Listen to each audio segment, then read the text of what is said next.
with your hosts, Derek, Nasty, Settlemyre, and former Philadelphia Flyer enforcer, Riley, Cote, as they go behind the scenes with your favorite NHL players.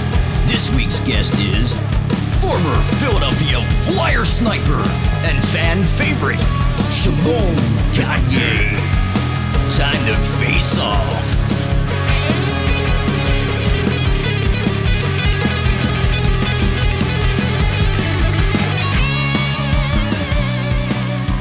All right, welcome back to another episode of Nasty Knuckles. What's going on, Nast? Not much, brother. What's up with you? You know, a little learn to play action, holding some kids up, showing my mitts off. Who the mitts? We know you got those, brother. Oh yeah, you know, dangling around 4 and 5 year olds. I've seen it. I've seen strong. It. WWE champion just walked by. Sorry, Big E, Big Elvis. Man, lots of stuff happening last week in hockey. Lots to talk about. Start with our boys, the Flyers. Tough go the last 4 games. Well, 3 of 4. Tough loss against Buffalo. Come back with a good win, and then in Boston, having a lead, and it happens. Teams blow lead, and then the last game wasn't at all what you need after a loss like that. But wasn't for a lack of effort. You got to remember missing Coots. Morgan Frost steps in. He's really going to be a really good player, I think, in my opinion. He ends up getting hurt. Philip Myers is hurt. You don't ever want to make excuses, and the guys definitely are not making excuses. But it was a tough week for the boys after the 2-0 start. Yeah, it happens. It's early in the season, so that's a bonus, I guess. Losing a guy like Coots obviously is deflating. You never want to make excuses, but he's nearly impossible to replace, right? He's just such a leader and a two-way forward. So losing a guy like that certainly has an impact, but I think the bottom line is they're not scoring goals, and they're giving up too many. Blowing the lead. At least they got the point out of that game. Otherwise, it would have been really devastating. But to bounce back with a 6-1 loss effort is tough. So I mean, I think we might have got ahead of ourselves last week with our predictions there, but I think they'll be fine. It's early in the season. There's going to be some learning curve. There's going to be some bumps in the road. It's better to get them out of the way here early and then go into the playoffs strong. So it is what it is. They just got to score more goals and obviously defend a little bit better in their end. But I think they'll be fine. I think Carter Hart will bounce back. He's mentally a strong human being. So we're all human. They're all human. They're going to make mistakes. They're going to have off nights. But I would expect them to bounce back for sure. Yeah, me too. I mean, it's like we said, at the beginning, 2-0, you can't go crazy. You can't get too excited. But you also can't because you lose a couple games. It happens. It's a hard league, which we talked about too. I mean, every game there used to be back in the day, it seemed like not guaranteed wins, but pretty much some guaranteed wins, if your team shows up and, but nothing's guaranteed in this league anymore. It's actually, I think it's great because every game's a game, and I think the boys will be fine. Like you said, I'm not rattled by it. Like you said, Carter, that kid's mindset's unbelievable. Moose stepped in the other night. We didn't talk about him. He had a great game, which we've talked about him before. He's just a solid veteran that is a great pro and comes to play. And he had a great year last year, and he's there, and maybe he plays next game. I don't know, but they're a great combo and they'll be fine. Like you said. Yeah, I think so too. I mean, Moose is a great supporting cast for Carter, and I know obviously frustration set in at the end of his game there the other day, but he's like you said, he's built to respond and he's resilient. Moose, I would expect probably going to play the next game and just maybe give Carter a break and move on. It's early in the season. Yeah. Get the cobwebs out. I don't think anybody should be hitting the panic button yet by any means. But it is it's one of those things. They got to respond though. It's like it's easy to talk about it and and drop the X's and O's. But at the end of the day, you gotta perform and you gotta execute. And you gotta score some goals, and I think they'll be fine. So I think it is what it is. There's I know there's only a few games into the season, but they're one win out of the top spot. So yeah, exactly. It's like exactly. You don't want to get to too into it and too wrapped up in a couple losses. But in saying that, it is a shortened season, obviously, and you can't drop a couple more in a row and then expect to be in the mix the rest of the way. So we'll see how that goes. But outside of the Flyers, some interesting things going on. Some movement around the league. A big trade there with Columbus Blue Jackets, Winnipeg Jets. Did you know Dubois at all? Or I honestly I don't think I've ever met him. I've obviously seen him play. Yeah, a good player. I mean, first line center. No kidding. I think. I mean, I was shocked at the shift. Oh man, took the other night. Got him traded. I mean, wow. I was talking to a buddy of mine today earlier, and I was like, if that would have happened 10 years ago, oh my God, someone may have grabbed him on the bench, if not in the locker room for sure. And I wouldn't be surprised if Nick Foligno didn't get in his face after the period was over. Just, that was a rough captain. I love his game, Nick Foligno. Like, that guy shows up. He's a great guy too. I've actually known him since he was a little kid. Shows you how old I am. I had his dad as a player my first year, Mike Foligno. Yeah. But man, that shift, that might have been the least amount of effort. I hate saying I'm an equipment, manager, but watching it, it was like, I mean, what did you think? I mean, I know what you probably thought, but it looked like one of my shifts back in the day. Oh, floating around trying to find a big hit, caught in the middle of nothing land, and I don't think he was looking for my defenseman. I don't think he was looking for anything. Oh man, he was frustrated for sure. Oh my God. It was that 48 hours after that shift it got him dealt, but that was rough. I think it's a good trade. They obviously both need a fresh start somewhere else, but compare that shift to the Mike Richards shift. Yeah, there's a little difference. Oh man, what a difference, eh? Oh my God. You can't even, because someone said the shift the other day. I'm like, no. No, this shift is Mike Richards' shift. And you're right. I mean, you would talk about totally different ends of the spectrum there. Wow. I was actually shocked by that. I actually flipped that game on, and they showed Dubois sitting on the bench. Like, he hasn't moved since. He's a grocery stick, which exactly. He may have been that once or twice. That. But responded to that. What's that? I wonder how Torts responded to that shift. Man, I would love to know. This is one of those things where you wish you could. He's probably just looking around going, "Don't we have a game?" Let's trade this asshole. Well, he noticed it because he was done after that. That was all he had. So that was crazy. But yeah, I mean, Dubois is a good player. I can't sit here and act like I know a ton about him, but I know he is a good player, obviously. But to pick up Laine, man, this guy. Yeah. You talk about scoring goals. I mean, he could score 30 with his eyes shut. Yeah. I think. I mean, it's easy for me to say, but you pick up.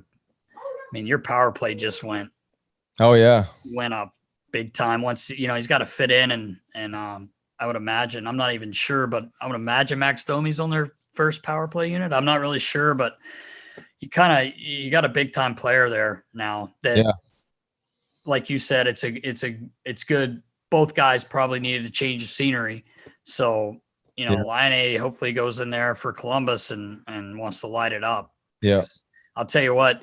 Quick Laine story. I don't know him or anything. I've met him, but when I did the World Cup of hockey for USA in 2016, I totally forgot about him being the high pick there in the first round.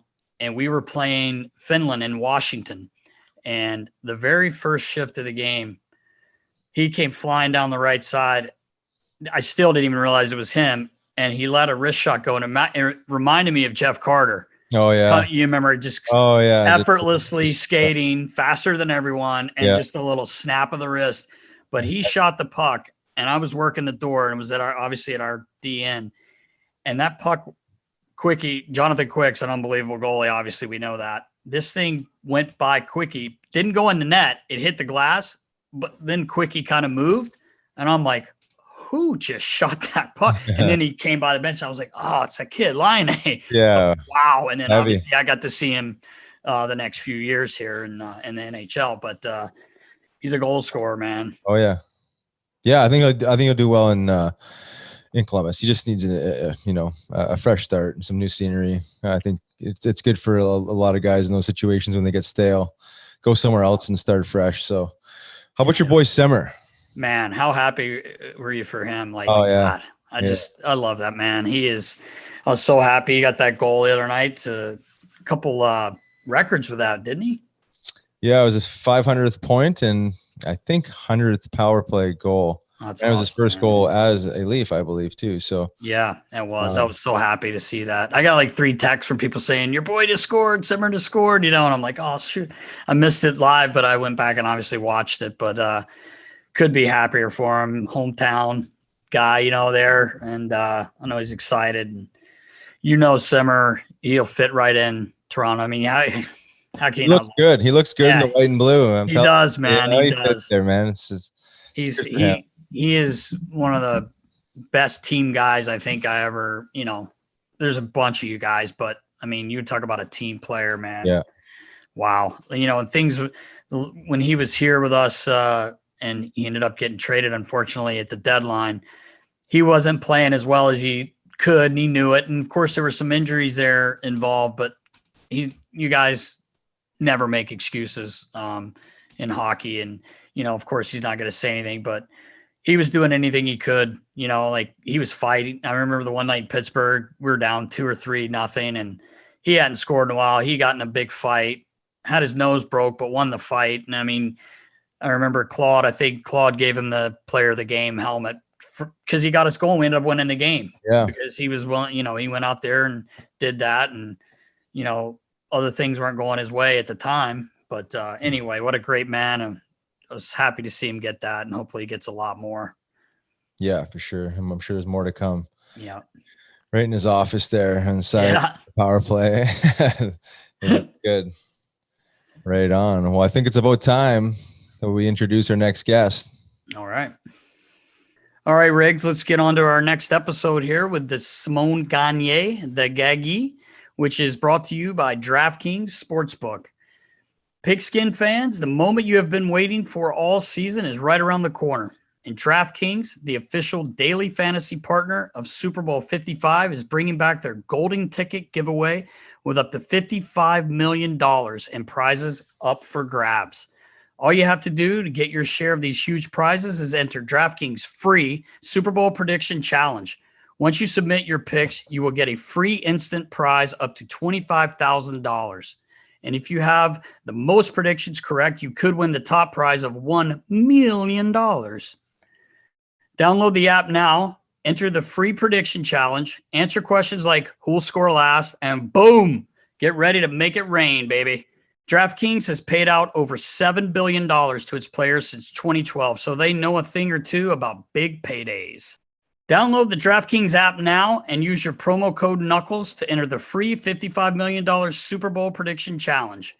Everyone gets an instant prize up to $25,000 just for playing. So use promo code Knuckles now and enter the free $55 million Super Bowl challenge.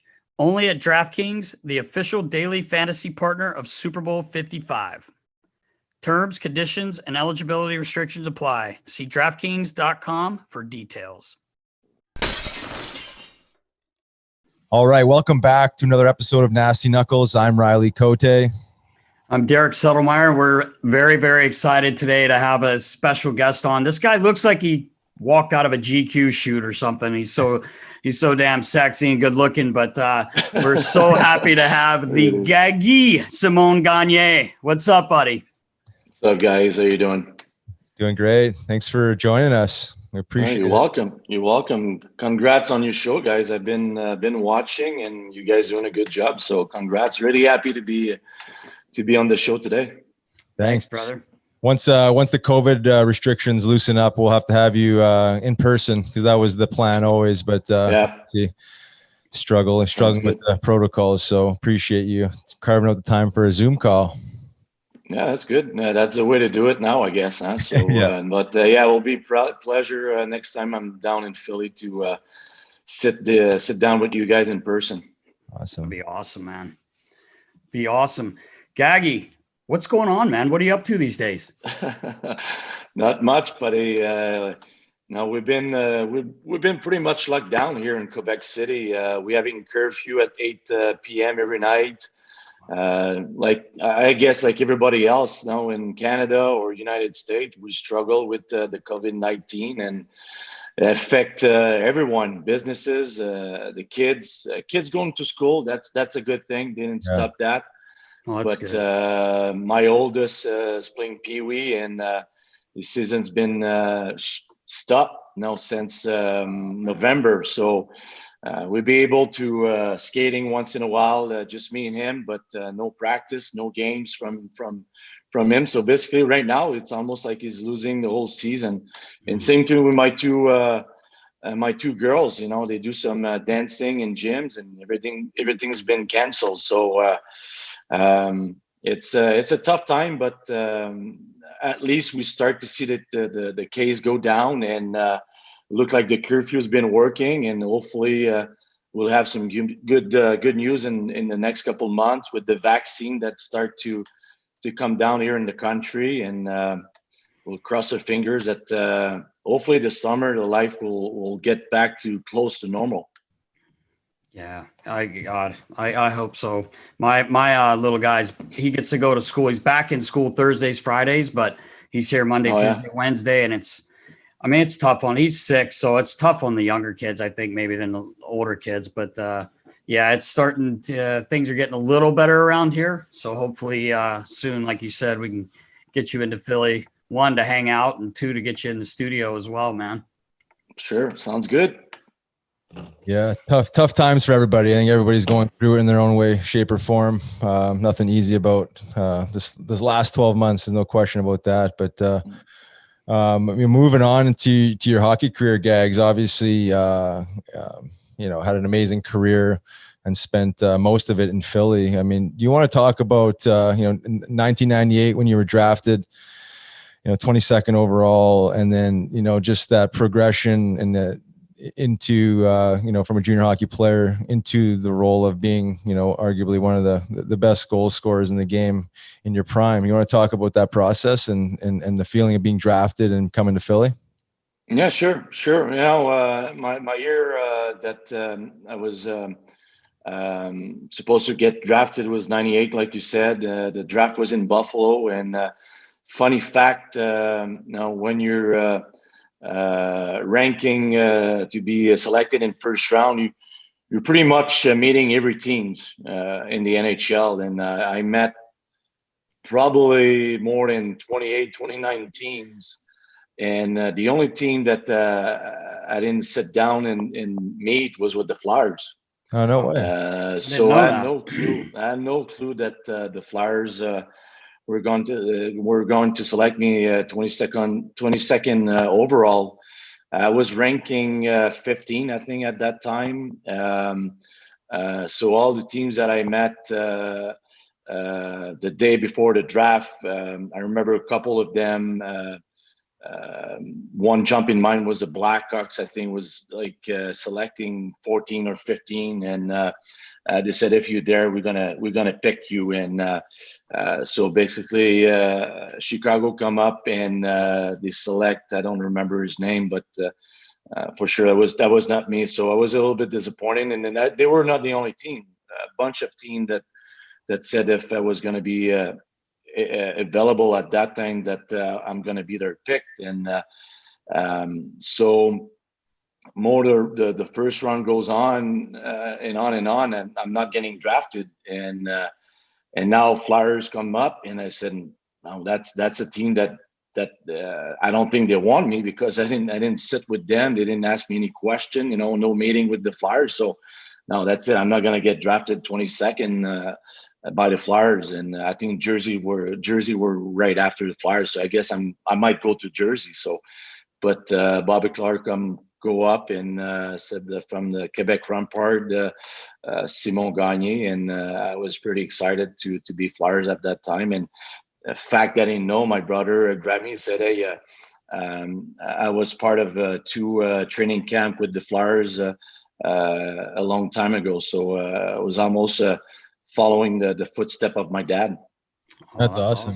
That's awesome, man. At least Incredible. I'm glad Mr. Clark he got your name right. Right? Remember he got Claude's. I was not like Claude Giroux. he knew your name, buddy. Yeah, that was funny. Yeah. But the one thing was after,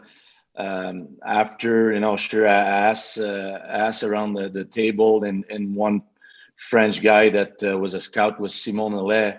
And he grabbed me on the side. He said, "We didn't meet you because we knew what type of players you were, and that you were first on the list." And so that felt pretty good after that. That all that time, even if I didn't sit with them and meet with them before the draft, that I was their first pick on their list that draft year. Yeah, I always find that interesting. I've heard this before, where teams have drafted players they never interviewed. It's I guess it's ballsy, but I guess if you've watched you enough to know what you're getting, I mean, they're confident enough in the pick. But I mean, there's a lot to be said about sitting down with someone, looking them in the eye, right, and learning a little bit more about their character. So I'm still shocked that happens. But the fact that you interviewed with how many other teams you said that the fact the Flyers didn't interview you is a little bit interesting, but nonetheless, it worked out obviously in your favor, and obviously any team you can get drafted to is great. But I'm always interested in the psychology behind what goes on behind closed doors when you're making picks and stuff. But awesome career. I mean, talk about you come into the NHL, the Flyers in '99, I believe, and the evolution of the game. Like, you played 10 years with the Flyers. Like, can you talk to a little bit more of that old school? You're still kind of in that little bit old school era, and then how the game evolved by the time you landed up retiring. Yeah. Well, like you said, if you look at the rules, the way the game was playing before the lockout in 2004. If you look at tapes, if I look at tapes during my first season, I cannot believe when you're back checking, you're allowed to hold a guy and skate with him. That was crazy. And there was a lot of holding and grabbing. Was not too much space down low in the O zone. Was a lot of battle one-on-one and fighting for puck, fighting for space, and a lot more hitting, a lot more fighting too.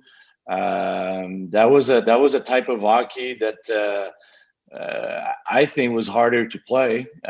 You had to battle through a lot of things to end up in scoring space or having a chance to score a goal. Those 30-45 second shift, you were dead after 45 seconds.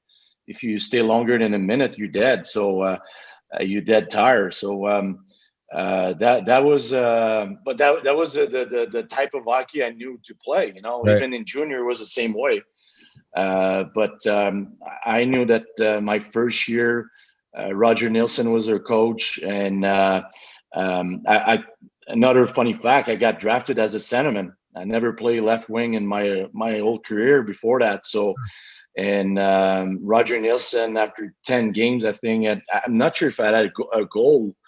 Maybe I had a goal or two, but I was playing on the third or fourth line, something like that. Maybe with Chief, I think, on the line. But so it was hard to getting points playing with Chief. But and Roger came and said, "Hey, you'll be, what do you think if we try you on the left side, on the left wing, and you'll play with better players? You'll play on the first or second line with Ricky or Leclerc, Lindros was there, Rod Brandamore was there, Rick Tocchet." And I said, "Yeah, that's something pretty good, sure." Yeah, right. And at first was hard because people that never played a game or never played a winger hockey before, and especially in that type of hockey, when that puck coming around the wall, that the defenseman from the other team is going to come down and hit you pretty hard, or I had to say I struggled a couple games before feeling comfortable, especially when that puck was coming on my side. Roger was really patient with me. He gave me, I think, like 10 games before deciding if I was going to go back to center or stay on the left side. And after a couple of games, I felt pretty good. And sure, like I said, it helped when you play with veteran players like Rex and Eric Lindros or Rod Brandamore at first. So that's pretty much the first part of my first NHL career, early on. And like I said, I had a chance to play with great players, great veterans that show me the right way to be a professional on the ice and off the ice. At first, be honest with you, you could see I still have my little accent from Quebec City, but at first I was not speaking too much English. You understand the coaching, all hockey language the same way, a puck or shooting the puck and stuff like that. It's pretty much the same thing in junior. But so Eric Desjardins was one of our defensemen, and he took me on his wing and kind of helped me to get better at speaking English. You understand the language a little bit better. Yeah, pretty solid mentor there too, hey? Pretty grounded human. I could go down the list, and one guy that had a short career, maybe in Philly, but Dan McGillis. He's the guy that I was staying at the hotel at Hampton Inn, I think, Hampton Inn, next to the. But at first was at the Coliseum, was not even the skate zone. Oh, that's right. I didn't have a car, and like I said, I was not speaking English. And Dan from Ontario, a little bit of French speaking where he's from, so he was speaking French pretty good. And I remember getting a call in my hotel room. I had no phone at that time, no cell phone. And he called me and said, "You want me to pick you up in French?" I said, "Sure." And so he helped me, gave me some ride to go at the practice and go to lunch after practice and stuff like that. So and I never asked for it. And he's the one that was really cool from him to do that and help me to feel comfortable and having a right to go at the rink, what time to go at the rink, not getting late and stuff like that. So Dan was really good with me my first year. Gags, when you came in talking about all those guys, you come in as a 19-year-old. I mean, you're playing with men, like grown men, 30 years old. Back then, the league was more of older players too. But like you said, what a great group of guys. You just named them all, like for mentors and to help you become pros, because everyone you just talked about were unbelievable pros. Yep. Yeah, and I could go down the list. I didn't mention Bundy. Bundy was there to show me other things off the ice, but well, maybe that was those might not have always been the best things, but it's okay. That was the way the game was playing at that time, and off the ice was part of it too. And that was one thing with that group of guys. We were really close. Bonding was fun. After games on the road. Now Philly, all the games on away was really close, so we were coming back, and a lot of times after a road game, we end up going at the Main Street pub in Jersey. All the guys they kept the bar open for us, so a bunch of guys we were going there after games and watching our game on TV because they were playing her game later on and talking about the game. And that was fun. That was cool. And that's the type of things you don't see too often anymore in this league. So the game changed, but that was part of it. But to go back to your question, Nasty, was I could go down the list, was all those guys had great career, but I was 19 years old. The youngest guy next to me was Brian Boucher, and Bush already had a wife.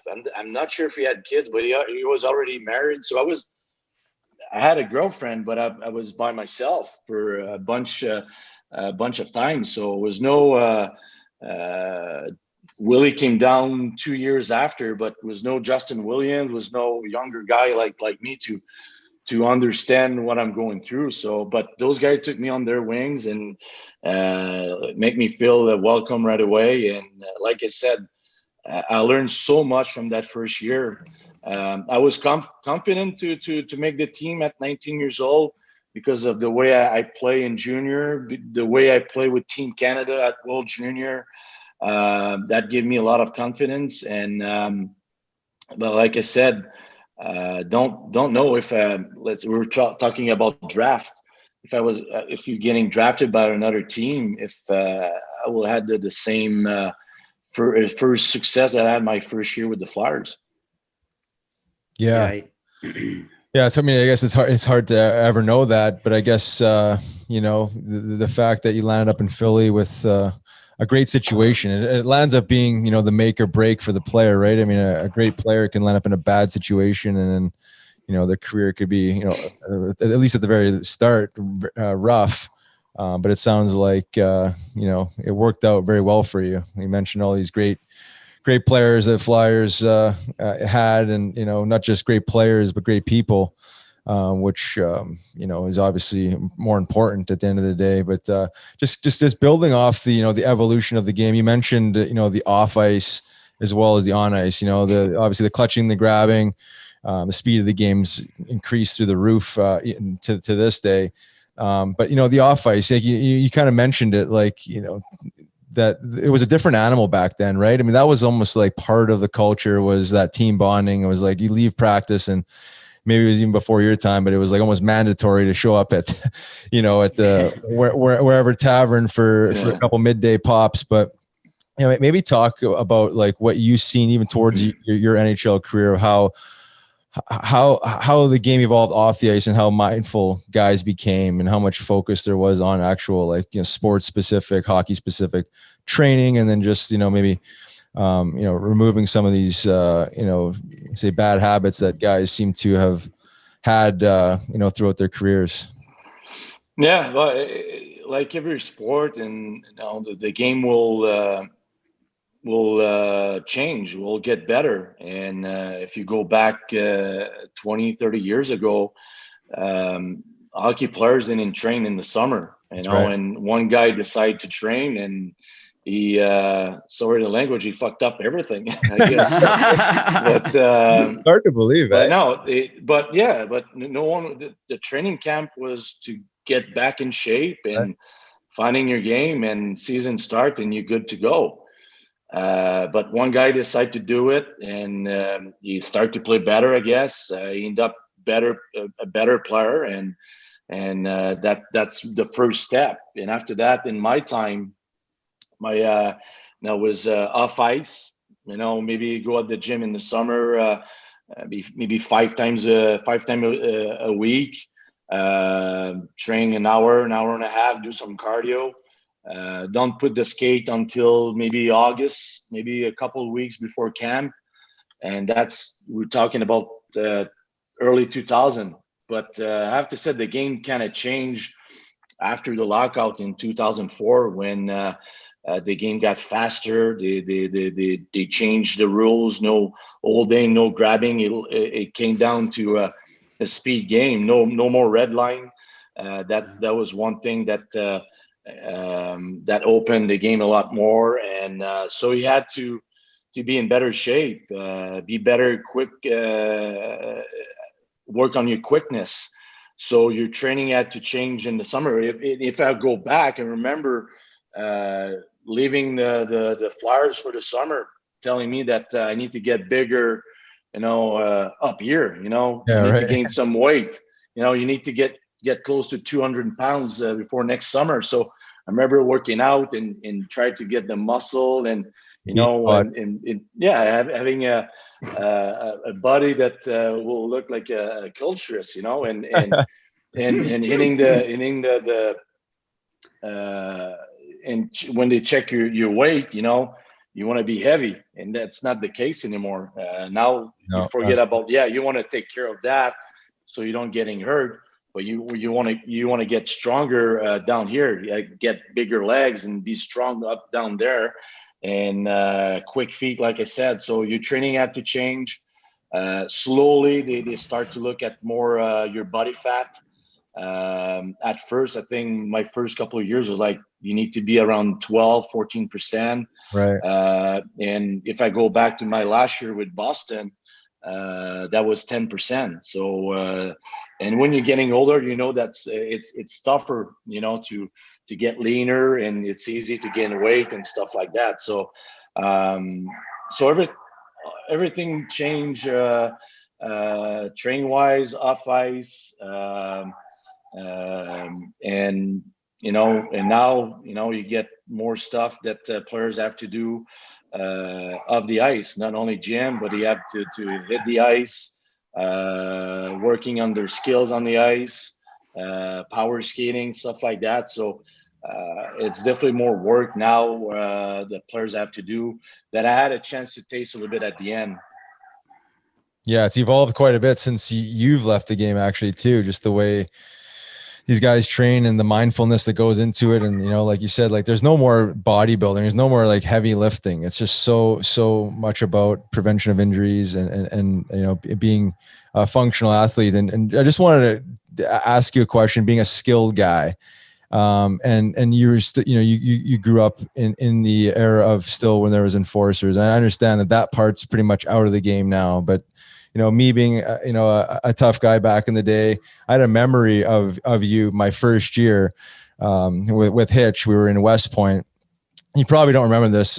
And we were at a bar after one of our little things there. And I remember you coming over and talking to me. And I don't know if you remember, like the training camp, I had been up and down.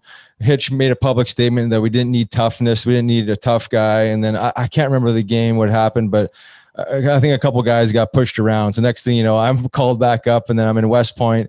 But you came over and you're like, Roz, really appreciate, having a guy like you around, and it's meaningful. So I wanted to say, first of all, that I appreciate that, because it's still etched in my memory, having a guy like you say that. But I just wanted to get your perspective on having a tough guy on the team, whether it was Brash or any guy you played with, just having that support around you. Did you feel like it had an effect on you being able to do your job better? Oh yeah, that's for sure. 100%. And we all, you guys know that I'm really close with Brash, and my first couple of years, we had some tough guys too. Chief was there, and even like Rick Tocchet once in a while. I remember getting pushed around, and Rick Tocchet just grabbed the guy and kill him almost. And I was like, wow, that's. And he said, "Kid, just play your game. You get your space. No one will bother you anymore." And from that point on, I understand right away that, wow, I got some people get my back. I don't have to worry about that. Just play my game, and I'll get my space. And end up be a player that had a bigger role really quick early in my career. And Brash came down after, and that was the same way. I don't remember getting hit dirty by someone, or a cheap shot or something like that. Even after whistle, no one was touching me. If one guy came and do something to me, I knew that my buddy Brash will go on the ice and take care of him. And I have to say that when Brash left, we had no one, I think. Yeah. I don't want to have the respect to, maybe I forget someone, but Friggy landed up in there for maybe half. Maybe Friggy came. Yeah, Friggy was there. Yeah, but there was a gap there though when Brash left. There was a gap or something like that. So I knew how much mean to me first, and how important it was for a player like myself, or other players, or even younger player, to have a guy like you, like a role like that. And so I was pretty happy when you had the call to come up, and take care of business for us once in a while. And to me, I know it's slowly you start to don't see that anymore, but I think you have to still be part of the game. You still see some dirty stuff out there that no one, you do a cheap shot, but no one will come and see you after. Yeah, you'll get suspended or getting fined, but there's no better way, to go see a guy and give him one or two punch, and the next he'll understand a lot more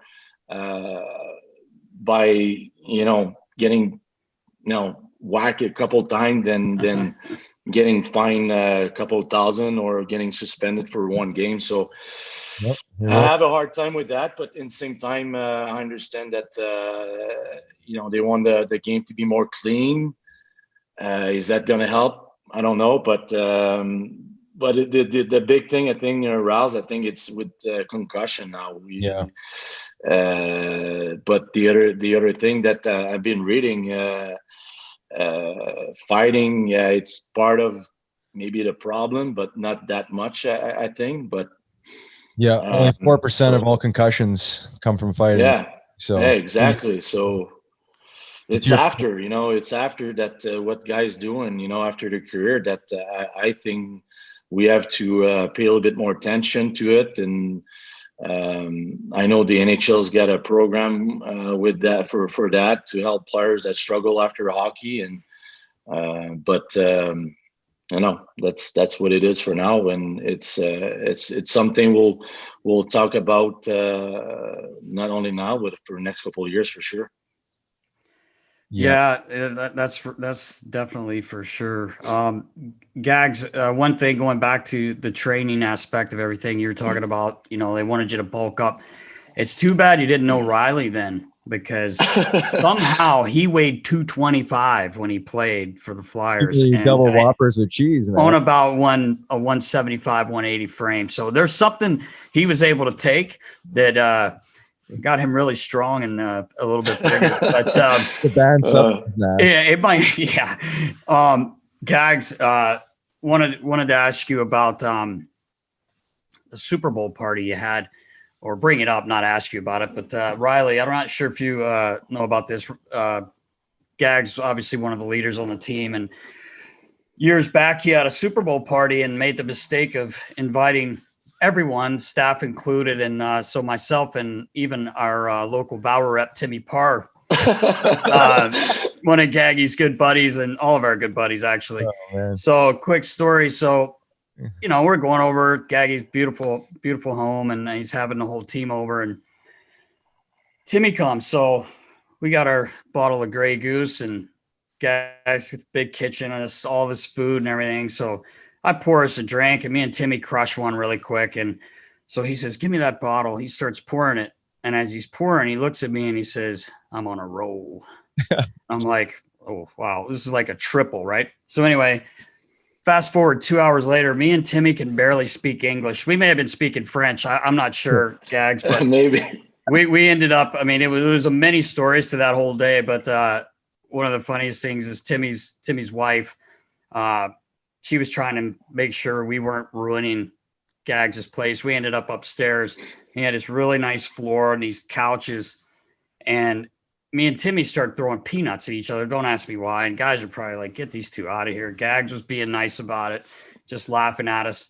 Next thing you know, Shelly bends over to pick these peanuts up, and the old thong's coming right out of the pants. And I'm like, "Whoa, here we go, boys." And all the guys start dying. And she kind of had a crush on Mike Knuble. And Timmy sees Noob's eyes blow up, and he comes flying across Gags' room, and he's a lot bigger than me. That's all I'll say. Head right to the shoulder, just a absolute nails me into Gags' couch, right across his wood floor. You can hear it, and that's that. So he's like, "We're out of here." We got Gags didn't kick us out, but we did get kicked out of the party. Not from Gags, though. But it was a great time. Overserved. That was not for me, because I remember that party was fun. It was a fun party, and I know Timmy from a long time, and no, I know we had a good time there, and that was pretty fun. That was a good time. Gags, we were you had a lot of good moments, obviously, in your career, man. I mean, you won a gold medal, you won a Stanley Cup. But here in Philly, we'll talk about your Stanley Cup a little bit, but in Philly, I would imagine one of your biggest favorite moments was that when we came, everybody always talks about it, but when we were down 3-0, you had been hurt, you broke your foot, you come back, get the OT winner in game 4. If I'm not mistaken, you had a couple goals the next game in game 5, one in game 6, and then you can talk about game 7. I mean, what a series. Riles, you were there. Like, I mean, it was one of my favorite times in my career that I had, if you want to call it a career in hockey. But you want to talk about that a little bit? No, it's definitely I had a lot of good moments with the Flyers. First year, even 2004 before lockout, losing against Tampa Bay game 7. That's right. That was special. But that run in 2010, that's have to be the highlight of my career. Yeah, I won the cup with the Kings a couple of years later after that. But that run with the Flyers, even today, I still thinking about it. That if we had won, and that still hurt me, thinking about it. But that round against Boston, that was fun. That was fun. It's even hard to believe that we won the game, and I had a chance to. I think it was like 10 years anniversary last year or this year or something like that. Yeah, it was. So we had a chance to watch it on NBC, I think, with a bunch of guys from the Flyers. That was part of it, and that was cool. Being down 3-0, and I remember, like you said, I was not playing the first 3 games, and I was going to try to play game 4. I was not sure, so I was not really too close with the team at that time. I was doing some rehab, and I was not working out. It was like 2 weeks just doing some rehab. That's it. Resting. And so be honest with you, like game 4 was almost not possible and not imaginable that I was going to play game 4. I'm not in shape. 2 weeks, but we all know hockey's if you don't do nothing for 2 weeks, it's gonna get hard to get back out there for the shape, and you'll get tired pretty quick. But so after game 3, we lose game 3. I come down. That's the first time I go down to the locker room after the game, and in my mind, it was not the first time that we're down 3-0. And most of the time when you come to the locker room and you're down 3-0, you'll see some head downs, and basically the series is over. You're going to lose game 4 and you're going to get swept. So that was what in my mind, I think that's the way the locker room is going to look like. Everybody's going to get down. It's going to be quiet. That's it. See you next season. And so I come down, and I was surprised that guys were confident that it's maybe 3-0, but we could be up 2-1. If you remember, we lost game 1 in overtime, game 2 by 1 goal, game 3 by 1 goal, and guys were like, hey, I think we can go back and win that series. And I say, okay. So that gave me some goosebump and feel like want me to play game 4 and do something, and try to come back. And lucky enough, with the help of Jimmy McCrossan, the training staff and the doctors, they give me they numb my foot, and I was able to play game 4, and we were able to win that game. And from that point on, we felt really confident that we're gonna come back and at least tie the series 3-3 and force Game 7. And you never know what can happen in Game 7. And that's what we did, and that's something no one can take that away from us. We did one of the best comeback in the NHL history, and after that we took off, and we had so much confidence. Montreal was in front of us, but we were very confident that we're going to go all the way that year, not just go in the Stanley Cup final, but winning the Stanley Cup. Right. It's funny because you're down 3-0 and you don't ever think, oh, we're going to lose. But like you said, it's part of like any series, any sports. I mean, you're down 3-0. The chances you coming back is not very good. Anyway, you score the overtime winner. Then I think we shut them out. We beat them like 3 or 4-0 the next game in Boston. And I'm like, uh-oh, because the center's going to be rocking for Game 6. If we get that one, now, obviously, like you said, anything happens in Game 7. We get to Game 7, you get down 3-0. And I just remember thinking, God, it felt so bad for you guys. We came back for all of us, but more you guys doing the real work. You get down 3-0, and you're like, God, man, what a job we did to come back. It's too bad. And then Lavi calls a timeout, and it was a great timeout. He had the knack of kind of doing that too a lot. I remember him telling you guys, just let's get one before the period's over. Just get one. And sure enough, I think JVR kind of a CNI shot it. I believe it broke the stick of one of their defensemen and then found its way through Tuukka. And then after that, it was just like, it felt like you guys, we went in after the first. I'm like, we're going to win this game. Like, yeah. It's easy to say that now because we did, but the feeling was very positive. Yeah, that's exactly, you just described it the best way. We were confident that, especially after that first goal, at 3-0 for Boston, confidence was really low at that moment. And but Lavi called that timeout, and I think that timeout kind of helped us, to settle down and relax and just say we're there. We came back. We forced Game 7. It's 3-0 in Boston. That's gonna be tough, but just get one before the first period. Just one. Don't think about scoring 3 goals. Just score one. And when we saw that first one go in by JVR, and that was a lucky goal, bounce over his skate, and that was not a nice goal. But to win, you need some luck, and it's almost that give us a sign that we're going to win that game. Now it happened exactly like it was supposed to happen, and like Lavi told us, and that gave us some confidence. And after the first, we look at each other and we felt that let's go get the second one, and after that, pressure is going to be on Boston. And that's exactly what happened. And when Danny B scored, I think the tying goal or Hartsey, we knew that that was our game, and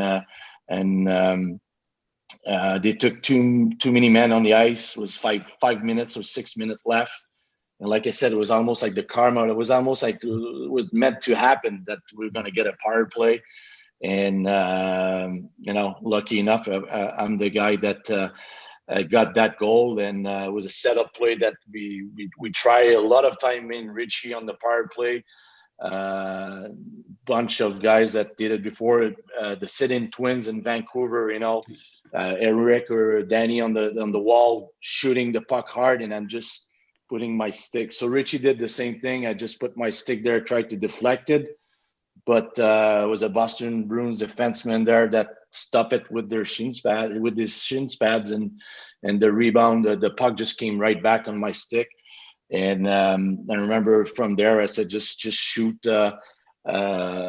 blocker side. And when I saw that puck go in, that was a really, really good feeling. And I think all of us were really happy. And after that, we had so much confidence with a goaltending in the playoffs, and our defenseman core was unbelievable. So it was 5 minutes left, but we were confident that we'll be able to win that game.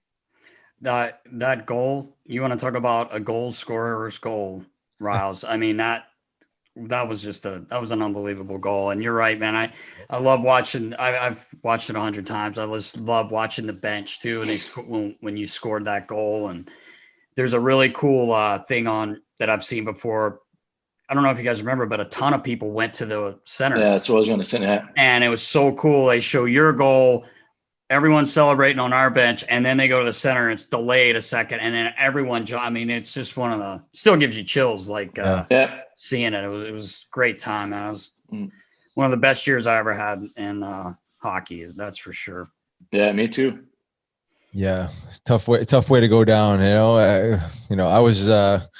I was there for moral support that playoffs, but nonetheless, I dressed for every warm up and was around, and I felt with the way that season had gone and the way we got into playoffs and the whole just the whole drama within the playoffs that we were going to win the Stanley Cup. Like that's just the way. I mean, I think everyone felt that. It was obviously disappointing, to go down the way we did, but that's just sports and freak things happen. But exactly, Riles, and it sucks, and you learn from that.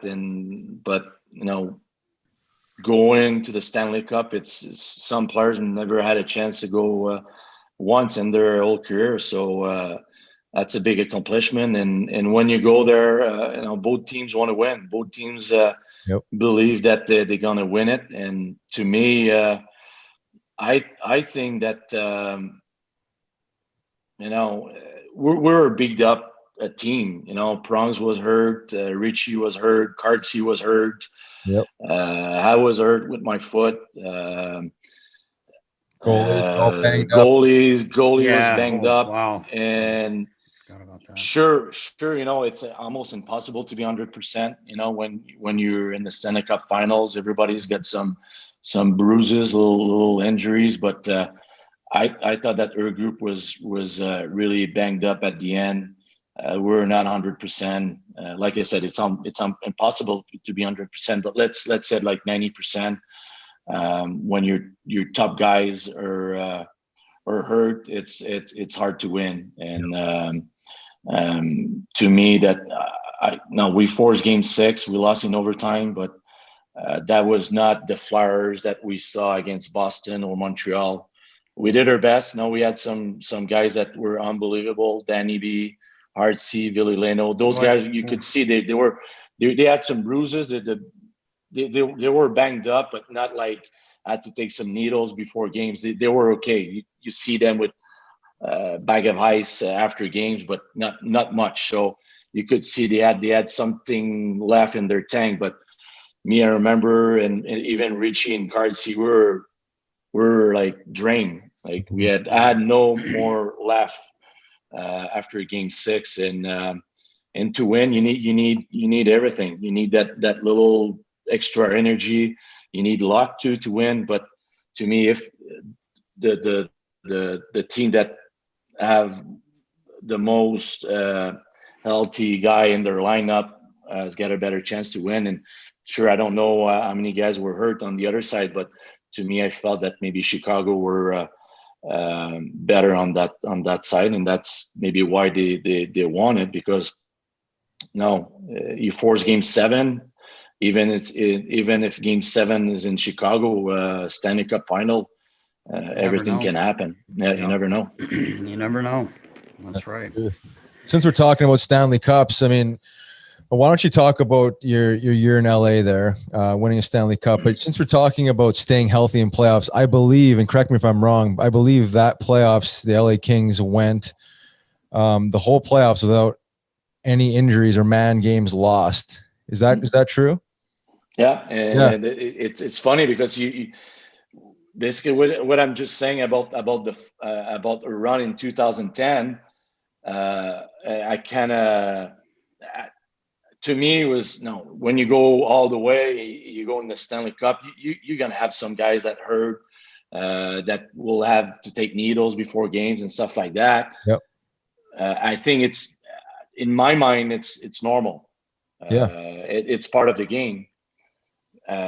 But the point I was bringing in 2010, I went through it in 2012. Yep. But I never see a guy that had to take a needle.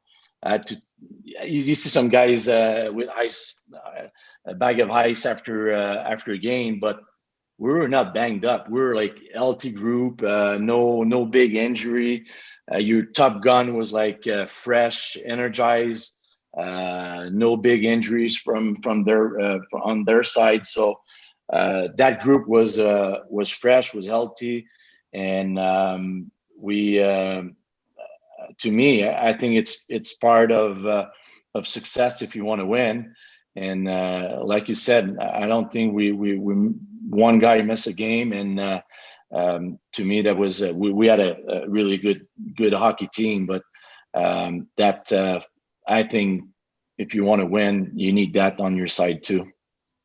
Yep, 100%. Yeah, you gotta stay healthy. Obviously, you gotta have the right team, but staying healthy is obviously key. You lose one or two guys, and that's the difference between one or two goals in a series and winning and losing. But yeah, and even Riles, if you have a guy that is not 100%, but he's got a separate shoulder or he's got a broken foot or something, he's a good player, but he's not close to 100%. He might be 80-85%.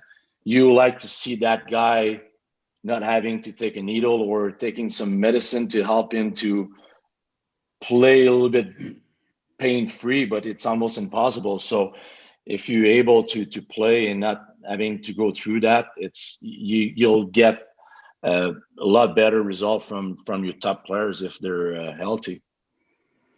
Yep, that is the truth. And that last year there, that year that you won in 2012.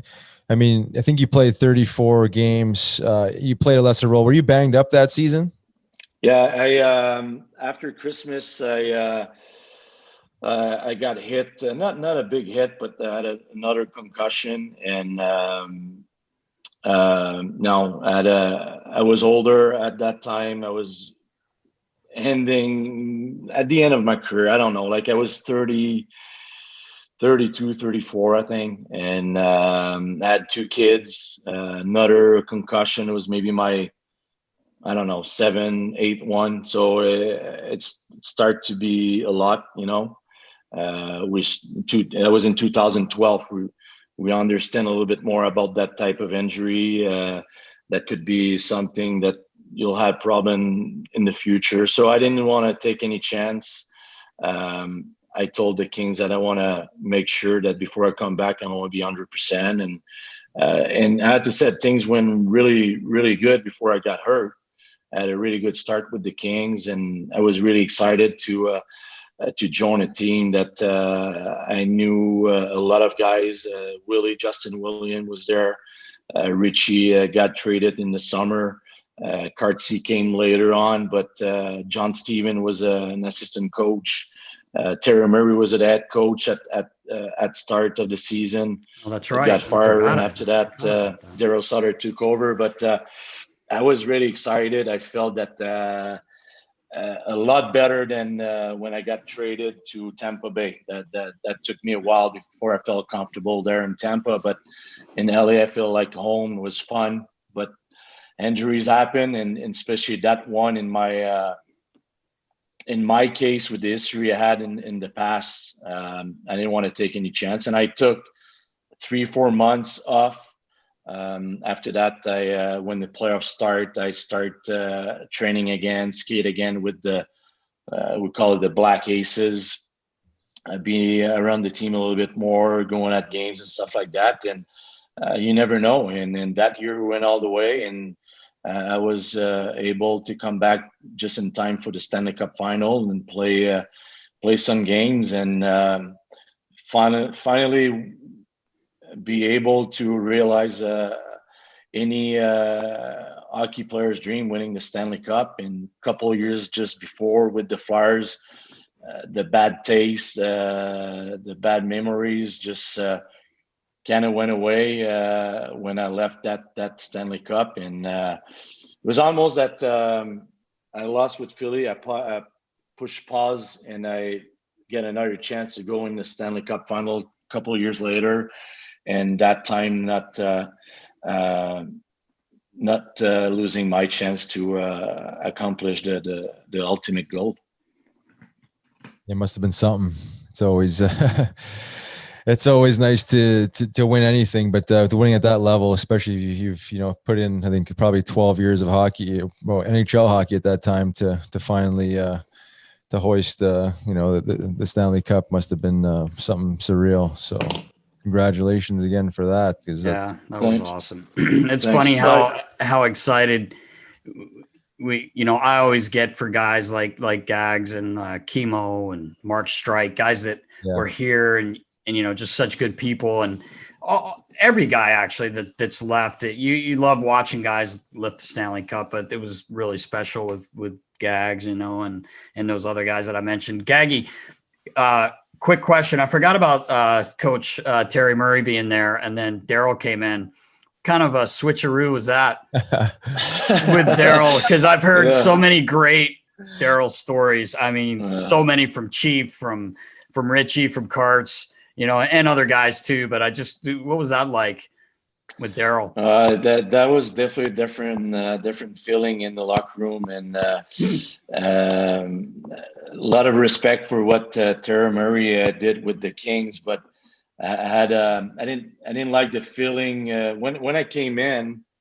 I was really excited to join Terry and John because I had a chance to have them as a coach with the Flyers, and I like both of them. And Terry was a head coach, but I could see, like, even from day one at camp, that something was going on with Terry and the group of guys that were already there with the Kings. So that was my feeling day one, and we had a okay start, but win a game, lose a game, win a game, lose a game. But with the type of team that they put together with the signed the free agent and Richie trade, we were not supposed to be a 500 team, and I told the guys, I said, guys, don't. And you could see, like, guys were waiting for a coaching change. Right. And I told them, I said, guys, don't wish for a coaching change because you don't know who's going to come in. Right. Yeah, he's not, maybe Terry's not a tough guy. He's not the guy that will come and yell at us and crank up us before games or throwing stuff, between periods to wake us up, to do something. But,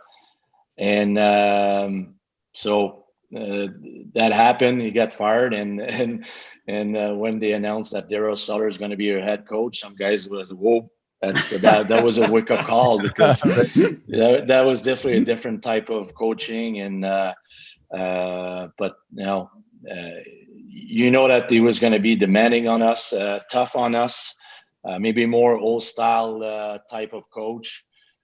But he got the best from us every game. Even that season, I think we clinched the playoff. I think last game of the season we finished in 8th seed. That's right. To play Vancouver in first round. So we were really close to missing the playoffs that year. So he did a great job with John Stevens. Stayed in the coaching staff. And but like I said, I'm sure Richie's got better story than mine. Like I said, I didn't play much after Christmas, so but a lot of respect for him, because he gave me my chance to get back in the lineup in the Stanley Cup final. I had a really good chat with him before jumping in the lineup, telling him that what I went through in 2010 with the Flyers, the bad taste that still had in my mouth from losing that Stanley Cup, and he reflect to his same another story. Basically, he went through the same thing with Calgary against Tampa Bay, losing in the Stanley Cup final. So both story kind of was similar to each other. So that was a good chat, and a lot of respect for him to give me my chance to get back. Like you said, Riles had a different roles than I had with the Flyers or with Tampa Bay, more like a third, fourth line guy at the end. But winning the Stanley Cup. Doesn't matter where it is, what type of role you have.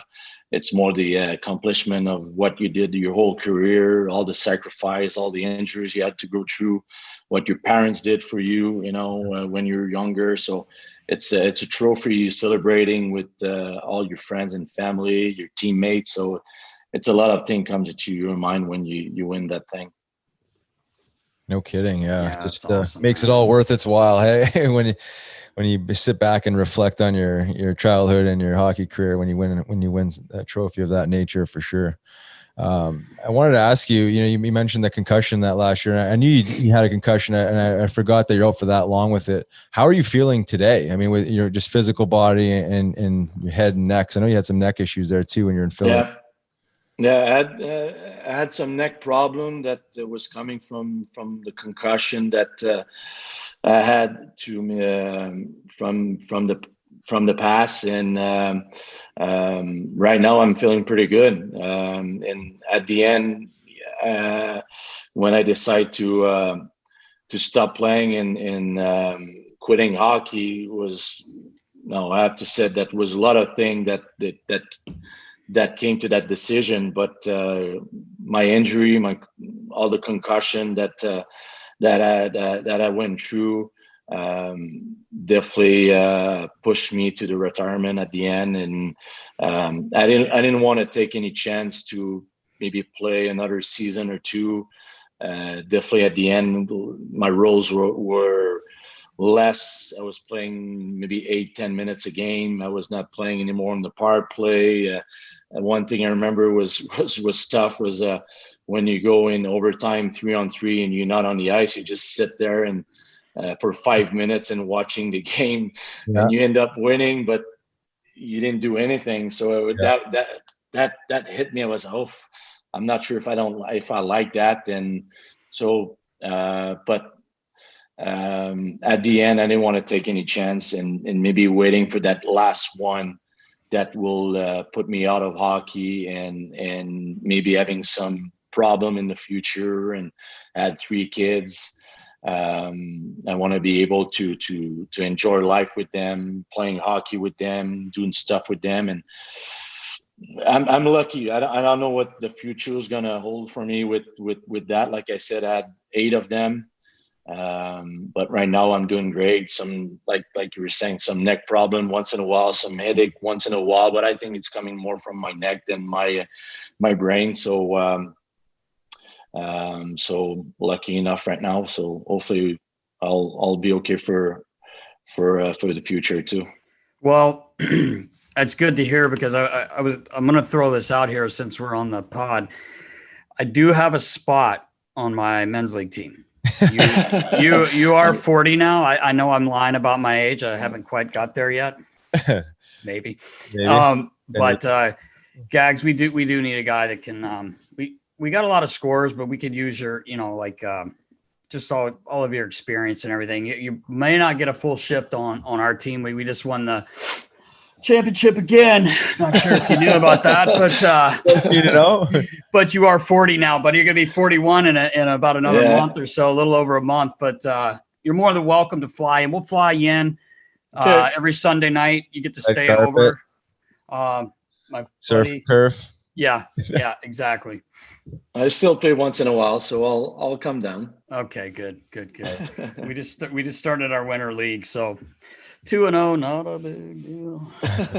Is Timmy Parr on the team? No, man. No? Timmy's so busy with his kids. He's not playing right now. I don't know when he's going to get back into it, but okay.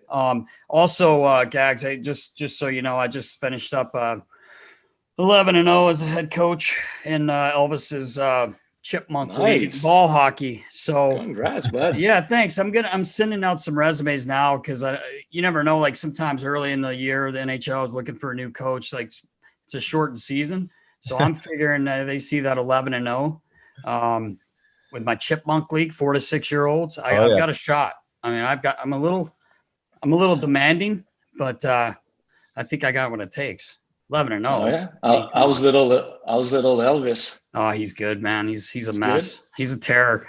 Yeah, he's in school right now, or he would have been standing right here trying to talk to the Gaggy. For sure. He's unbelievable on Instagram. Like, he's so funny. Like, Character. he's a little nasty, huh? Like Kidding. He's a mess, that's for sure, man. That's for playing sure. some How Guns are N' you? Roses. Yeah, he loves singing. he loves them. How about your three kids, man? I mean, they're getting big. I see them on Instagram. They're just beautiful family, man. Yeah, my oldest going to be high school next year, so I it's can't believe it's that. unbelievable. Makes me feel old. Me too. I'm going to be 41, like you said. So it's going fast, but yeah. So high school for him next year. Pee Wee tournament here down in Quebec. So hopefully hockey's gonna. Yeah. So that's a big thing, you know. Riles, I'm sure you remember Pee Wee. Like that's a big thing to come down here and play that tournament. So hopefully we'll cross your finger that hockey will get back playing down here. And my two youngest one, Juliette and Lily Rose, they're doing good too. They're doing some dancing and gym. Hip hop dancing. Hip hop. Yep. Yeah. See him. Yep. They have TikTok. Oh boy. They have Instagram now, so You're watching that closely. Oh yeah, I have to. They're still a little young. My second one's 9 years old, and my youngest is going to be 6 years old. So that's awesome. It's still too early for that, but whoever will come here and knock on the door, I'll have a little sit down with him and make sure that. I know a lot of things about that, so I'll have a little chat. Maybe a little good chat. Yeah, exactly, man. Riles is years back. Gags was always, just such a great professional and such a nice guy too, as you know. Always this guy, like I said, looks like he walked out of GQ. I mean, look at he's probably been in GQ. I don't even know about it, but anyway. Obviously, he was a heartthrob here in Philadelphia. As Michael Del Zotto would say, you better wear your high waters because it's going to be a flood tonight in the center when I come out onto the ice. If you know what I mean. DZ loved that. But anyway, Gags is, I forget where we were. We were just he had taken the staff, some of the guys for dinner, and these girls asked to take a picture. Of course, he was nice, nothing bad, but they were just talking to him, taking pictures. So comes back over to the table. I'm like, Gags, what were they saying, man? He said, I don't know. She told me she loved the Gaggy. I will never forget that. I say that all the time. It's one of my favorite things he ever said to me. She told me she loved the Gaggy. Made me laugh, man. That's funny. That's beautiful. Yeah. Well, you look great, brother. Still got the best hair in the league. Oh yeah. A little short on the back. Used to be a a little different style. I like it. Yeah. Change the look a little bit, but try to keep myself in good shape. But it's tough, especially right now in that time. That this is it's not easy. All the gyms down here are closed. You can't play hockey anymore. The rinks are closed, so it's hard to keep you. There's one other thing, Gags, I wanted to bring up just because me and Timmy Parr, we still talk about it to this day. And we had Ivan Provorov on a few weeks ago. And he's kind of like you, maybe not as good as you were with your sticks, but he's like that with his skates, with everything. He's got a pulse for everything. I was so amazed when I got to the Flyers as the head equipment manager and the way you would go through your sticks. Gags would hand me a stick. Riles, you were using a Green Goblin. I don't know if you remember the old Green Goblin had the holes down the shaft. Riggs is like, it doesn't matter. Doesn't matter what stick. It doesn't matter. But righty, lefty, let's go. Yeah, right. So that reminds me when Chief told Ben Eager had a bad shift, and he comes back to the bench, and I guess Johnny Stevens was coaching, and he's like, calls Eags back up, and Chief just leaned over and goes, "Hey, Eags, just leave your stick here. You don't need it." We were dying. But anyway, Gags we'd get a batch of like 24 sticks in, and he would go through them, and he'd be like, this one's too heavy. And I'm like, feeling these sticks. I'm like, they feel the same, Gags. No, trust me. Timmy's like, oh, geez, Gags. Like, so we send these sticks back that Gags says are no good, right? Sure enough, the factory weighs them. They were dead on what Gags said they were. He's like, they're too heavy. So we started getting them marked, Gags, with They were either in between, like, I mean, these 5 things and 10 grams, I think. something yeah, like that. but I mean, the fact that he could pick that out, it blew my mind away. So obviously I wasn't going to argue with the man anyway. He's a goal scorer. He knows what he's doing, but it was just, I was amazed by that. And me and Timmy always get a chuckle out of it. Cause even Timmy's like, no way, Gags. And then we get the stuff back and they're like, Timmy, he's dead on. We're like, oh, okay. That's why he's the sniper. That's right. That's right. That was equipment manager. I was pretty, no, that was something I have to say. I was maybe a little crazy about it, but to me, that's one part of your equipment that need to be right on. Right. You know? And sure. 100%. And we were talking about starting in 98, finishing in 2015. I started playing at some wood blade with a Easton shaft. I remember. You wore Easton gloves your rookie year, didn't you? Yeah, Easton glove. Yeah. And after that, I signed with Bauer and Nike, I think. And you were curving your blade, with right. Yeah. So that blade was with the torch, but that blade after not even like one game, that was dead. Like it was, the wood was too soft. It was almost playing with a plastic blade sometimes. So. And I tried some one pieces and I could not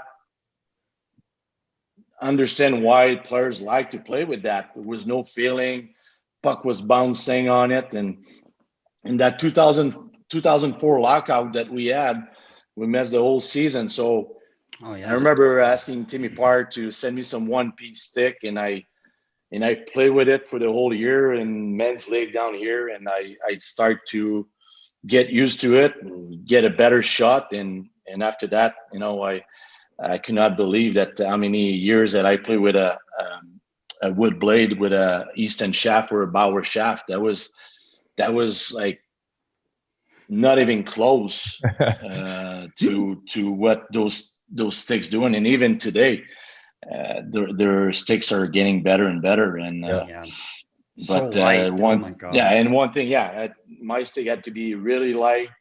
I like it pretty stiff. Was really stiff, but no, I was really picky on my tools before games. Like one new stick every game, and Nasty was good enough to let me cut a new stick. Sometimes 2-3 sticks a game.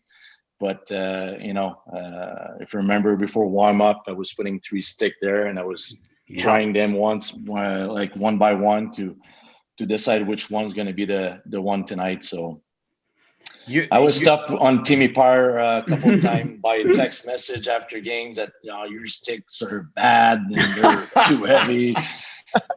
But he probably poor Timmy didn't sleep that night. He didn't. His anxiety's so bad anyway. Yeah. That's good stuff. Oh man. Well, we appreciate you hopping on, Gags. I know we've chewed up, over an hour of your time, but really awesome to reconnect. This has been awesome. Really good insights, and appreciate your time as always. So, you're welcome, guys. It was fun. Yeah, this is great. All right. Episode 7 was brought to you by Settlemyre Skate Sharpening. For all your hockey needs, visit settlemyreskatesharpening.com. And Body Check Wellness, hemp-derived CBD and functional mushroom blends. For all your wellness needs, check out bodycheckwellness.com. Thanks to Simon for coming on and carving out the time to sit with us today, Nas. That was awesome. Appreciate him doing that for us. Obviously, we wanted to get him in person. But with COVID and regulations and travel and the whole bit, obviously that wasn't doable. So the next best is hopping online and sitting down with our old friend, the Gaggy. The Gaggy. She told me she loved the Gaggy. Who doesn't though? Yeah, doesn't. Yeah, good man. Yeah, he was an awesome teammate. You had him obviously longer than I had the chance to play with him, but. One of the best scorers in that era for sure, no question, and had an amazing career. 10 years at the Flyers, misses the Stanley Cup there by a hair, and then goes on to win it a couple of years later. So, all the grunt work and all the time you put into hockey is worth it when you hoist that one, for sure. Not that I know what that feels like. Yeah, me either. I can imagine. I wish I did, but. Yeah, it was cool to, for him to touch on that, talking about losing that bitter taste, I guess, from when we were there and lost. And it was cool. I thought it was cool when he was, once he lifted it, he said, it's like, he's thinking about a childhood dream all you guys had as kids, growing up playing hockey. God, I couldn't imagine, like it's for me is playing basketball, shooting the shot at the buzzer to win the game, but you guys, everything's for the Game 7 Stanley Cup Finals, and Right. and he was able to do that. And it was cool hearing him talk about it. Yeah, no, for sure. I think once you're in the end of your career and you land up winning, you've kind of accomplished it all, right? I mean, I think he played a couple more seasons after that, but they weren't significant in his career. I think after the concussion he talked about there in LA, he was never really truly the same. So he packed it up, but obviously you can go out with some pride and honor of the game when you have a career like that and land up winning at the end of the day. So props to him for all that. No question. And I thought it was fascinating too. I always love talking to skill guys, but, obviously guys in that era have a little bit different perspective on it. But, talking to Gags about having some toughness around him and how it made him feel comfortable, especially early in his career. I thought that was, nice to hear. And, saying some good things about Brash and, that role is powerful. Yeah, it is. It was cool. It's like you said, that stuck with you. You remember him grabbing you and saying that, and that when you have a top tier player in NHL, you hear them say that, and he's not the only one we've heard say it, but it was really cool to hear Gaggy. We knew him. We kind of knew he liked that, but like you said, it was great that he pulled you aside, when you were just making your way into the NHL with the team. Obviously we had known each other a little bit already, but for a couple of years, but that was cool that he acknowledges that time. And now even thinking, which we've talked about too, I just think you got to be able to play the game, but you need toughness, man. I really believe it. And obviously I never played a game in my life in NHL or any pro hockey, but I've been around it long enough to know that guys like yourself, and that's important, man, for players to feel comfortable and not worry. I remember being in the locker room 2 years ago when Phil Kessel was still with the Penguins, and I was talking with him and Sidney Crosby, and we were talking about toughness, and Sid was just saying, it was funny, he was actually talking about Wayne Simmons, and I said to him, I'm like, Wayne can't find a fight right now. We're 12 games in or something. I said, every time he goes into a pile, guys are looking for quarters on the ice. They don't even want to look at Wayne. And Sid was like, right, because he's a beast, like everyone knows how tough Wayne Simmons is. And, Sid was like, basically said, I enjoyed having a guy, and they had Reeves. They had Reeves there and traded him away, which kind of surprised me a little bit. Yeah. But I don't know enough about that whole situation. But anyway, it was nice to hear Gaggy talk about that and touch on it. Yeah, for sure. And when he came into the league, he was with the tail end of those, truly old school guys. He talked about, I think it's Talkett, that, mentioned, like, we're going to create some space for you. If anyone touches you, we got your back. And, not that Mike Recchi fought, but, Chief and, that era of guys, that was like, when, I say not the Broad Street Bullies were still fully in effect then, but there was some legitimate heavyweights still floating around, and that role certainly existed. So to hear from him talk about that and the evolution of the game, obviously towards the end of his career, there wasn't a whole lot of fighting left, and he kind of seen the game evolve from the old school clutch and grab and the interference calls that they had early on there after the lockout to the speed of the game now. So. Really good insights for sure, because he just crossed over into that era of, old school to new school, really. Right. Yeah, it was awesome. I enjoyed hearing him say probably obviously his probably favorite moment was lifting the cup, but one of his favorite moments in Philly was scoring that big goal. Everyone still talks about to this day. And, it was 11 years ago now, but that whole series when the were able to come back from that 3-0 deficit, and he was on fire, man. This guy, like, he comes into game 4. I mean, every game he scored that series that he played in, and obviously that big goal at the end, what a goal scorer goal that was. So that was cool to hear him say that too. Yeah, no, for sure. I think of Gags, I just think of scoring goals. Yeah, I know. Small stick there, and just like the clapper, whatever you want to call it. It was just like it had eyes every time he shot the puck. It did. I wish I had just a fraction of what he close his eyes and pick. Many players probably wish they had that. Oh man, yeah, You could score, 47 in 1 year. I mean, that's 47, 41, and back-to-back years. That's a lot of goals in the NHL. That's a ton, for sure. So, well, the Gaggy didn't disappoint. No, it was awesome. He never does. Yeah, he's still looking good. Still got the best hair in the league. Yeah, he does. He knows. You hear him all like, I got the little longer now. I took the sides down. I love it. I saw him in Florida last year. We were able to go out for dinner and stuff. Guy, he's just so much fun to be around. He's always happy, Yeah, isn't it always? He is. His style is good, man, and he's got skills. But it's funny when he started talking about his hair. I loved it.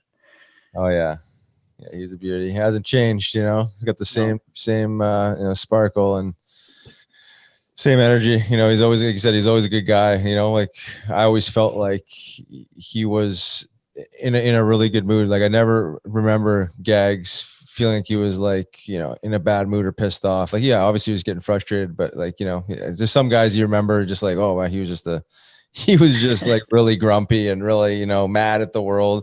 Yeah. Like Gags, obviously, when you think of Gags, you think of, a smile on his face and, he's just trying to feel his way through the day and feel good. His sticks, his hair, his neck. It's just like, I'll never forget the one thing.